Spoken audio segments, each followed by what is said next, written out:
Olá, eu sou Márcia Santos, artista plástica, arte educadora, e eu gostaria de fazer uma provocação para você hoje. Você acha que as suas concepções de arte influenciam na forma como você se relaciona com a arte? Se você é educador, influenciam como você ensina a arte? Por exemplo, você já percebeu se nas escolas a arte contemporânea ela é realmente praticada? Ou será que a gente chega até o modernismo e para por ali? Vamos refletir sobre isso? Além dessas reflexões sobre as nossas próprias concepções de arte e as relações que nós temos com a arte contemporânea, a própria materialidade que a arte contemporânea traz, ela nos dá uma saída para a falta de material dito artístico dentro das instituições de ensino. Então vamos pensar um pouco sobre isso. A Suzana Rangel, que é uma arte educadora, tem essa fala e eu acho ela muito pertinente para nós iniciarmos nossa reflexão.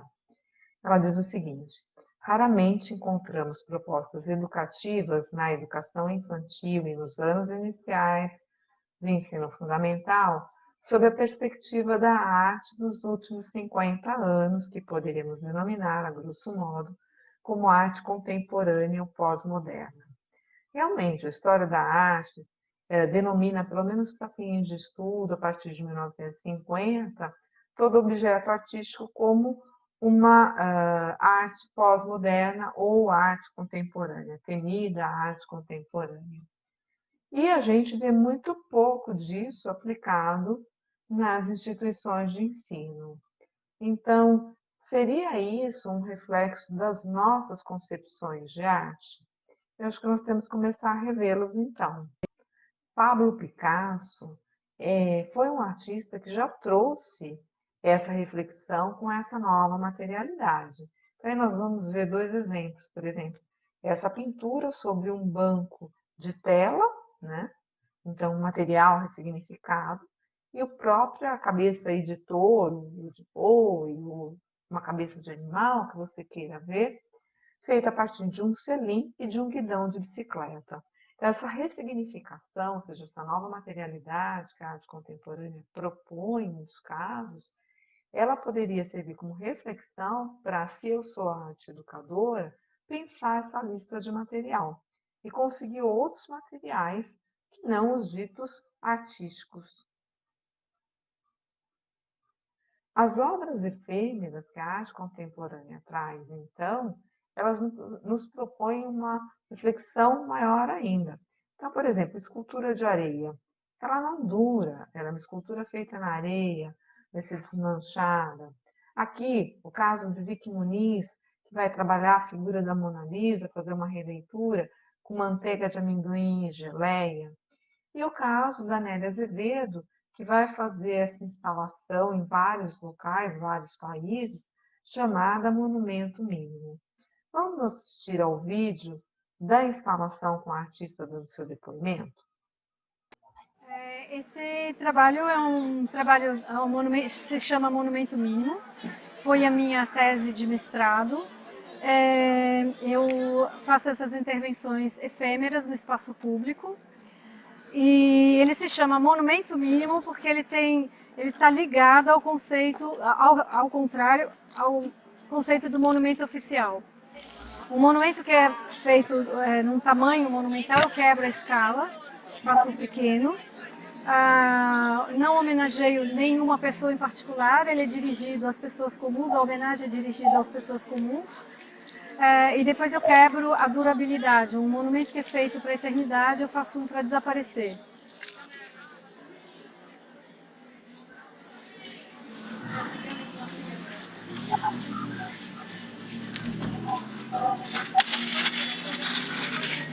Estos están para esculpir, dices, ¿no? Sí, esto es para esculpir. Están congelados. Y después que lo esculpimos, llenamos los frises outra vez.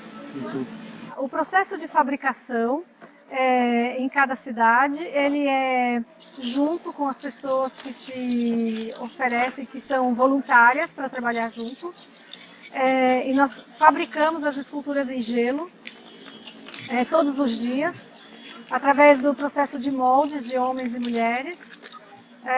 Tiramos do freezer, arrumamos uma a uma e depois colocamos água de novo, novamente, todos os dias, assim, até o dia da intervenção, que será na terça-feira, nas escadarias do Museu do Mali.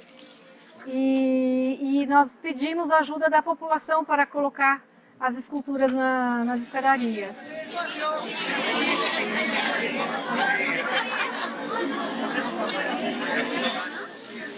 Isso, ao contrário do monumento oficial também, ele tem a participação do público na construção de todo o processo.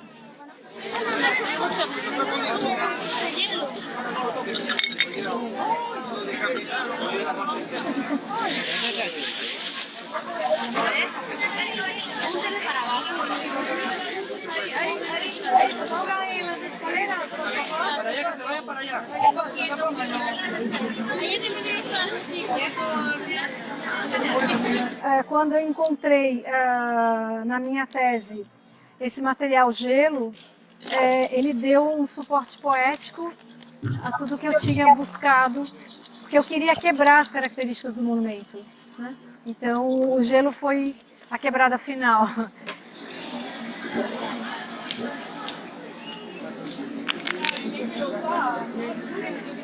Curiosamente, os monumentos na antiguidade, eles eram feitos para lembrar que a gente morre.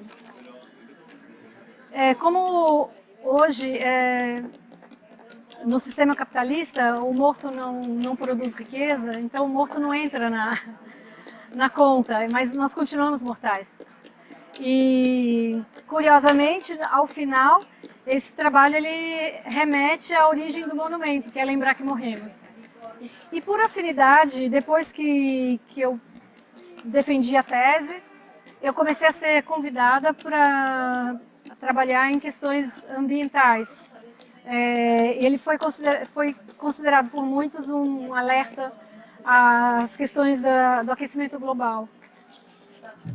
Eu aceitei por afinidade, eu acho que o trabalho ele tem essa afinidade, porque a nossa vida está ameaçada, o planeta vai continuar, mas a nossa vida é que está ameaçada. Eu não sei se ainda temos tempo, mas espero que tenhamos tempo de reverter. Espero que tenhamos tempo de reverter.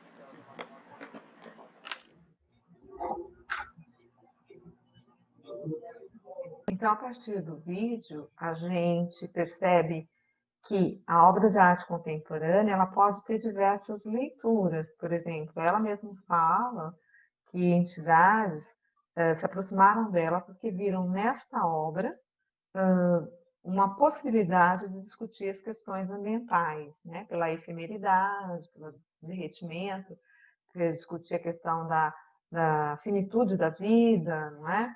Então, muitas vezes, o artista faz a obra pensando em uma determinada mensagem, um determinado direcionamento, mas as leituras são múltiplas e se agregam à obra e ampliam essa obra. E a gente percebe que são materiais, no caso aí o gelo, extremamente efêmero, quer dizer, ele realmente derrete, volta ao seu estado líquido e, portanto, a obra deixa de existir. Aqui nós temos um outro exemplo de uma artista que trabalha com a ressignificação de objetos, né? Então, objetos do cotidiano ela traz para as suas obras. A Joana Vasconcelos é uma artista portuguesa e, por exemplo, essa máscara toda feita de espelhos, que ela chama Eu Serei Seu Espelho, é uma grande escultura, quase que uma instalação por si só, em que as pessoas se veem refletidas, né? A aranha ela é toda feita com o crochê normal que nós fazemos, então mais material reaproveitado. Então essa materialidade contemporânea pode ser sim levada para a sala de aula, junto com essas obras e discutida.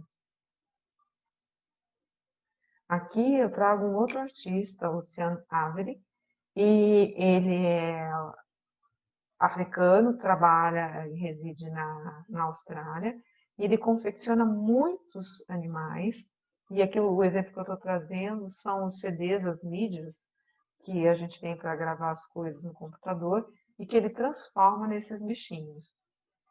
Então, a nossa sucata, se eu tomar como ponto de partida essa mídia, ela não precisa nem construir algo. Ela pode construir um brinquedo, como uma imagem abaixo, ela pode construir uma tela, um painel, ela pode simplesmente virar uma instalação pendurada junto a uma parede ou uma janela por conta dos reflexos do material. Então, a própria qualidade do material pode me trazer inspiração para trabalhar objetos artísticos com as crianças e com os adolescentes.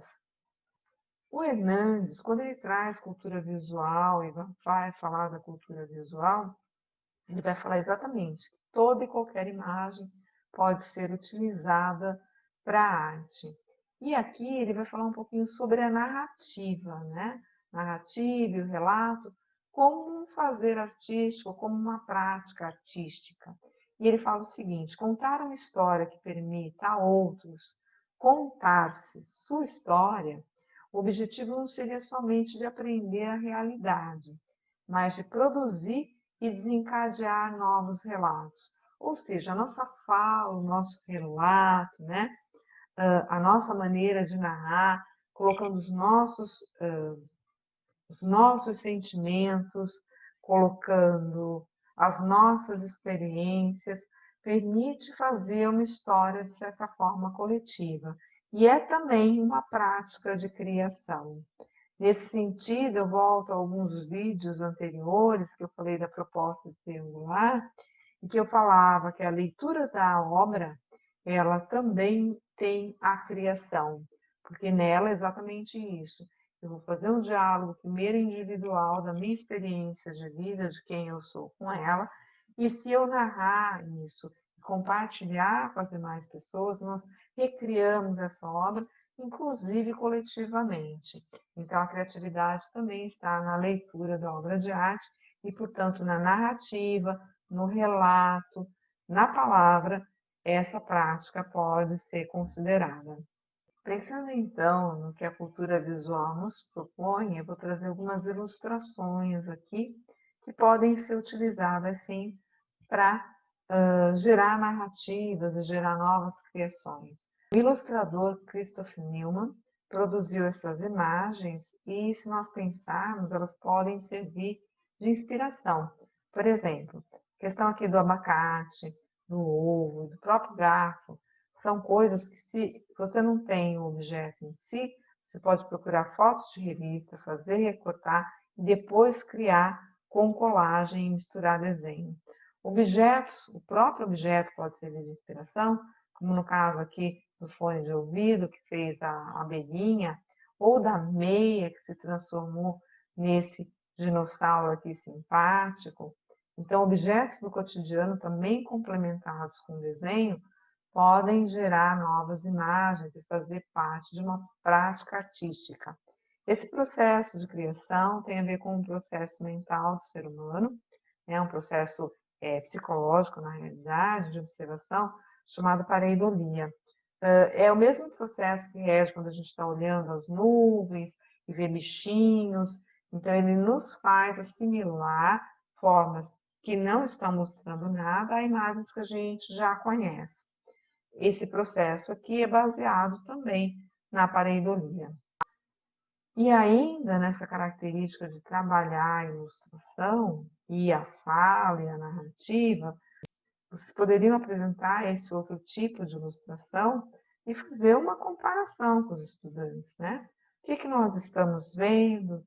Isso é um desenho, isso é uma colagem, como nós sabemos disso, quais materiais existem, qual a diferença entre os personagens, eles seriam a mesma pessoa, não seriam, dar nomes e fazer histórias, porque o lápis está dentro da cabeça, o outro está fora, o que isso significa, como essa rebaba do lápis foi conseguida, o material que gerou essa rebaba está aí, o lápis está aí, onde está, e nós compomos toda uma narrativa, uma nova história, a partir desses dois personagens são propostos pelo ilustrador.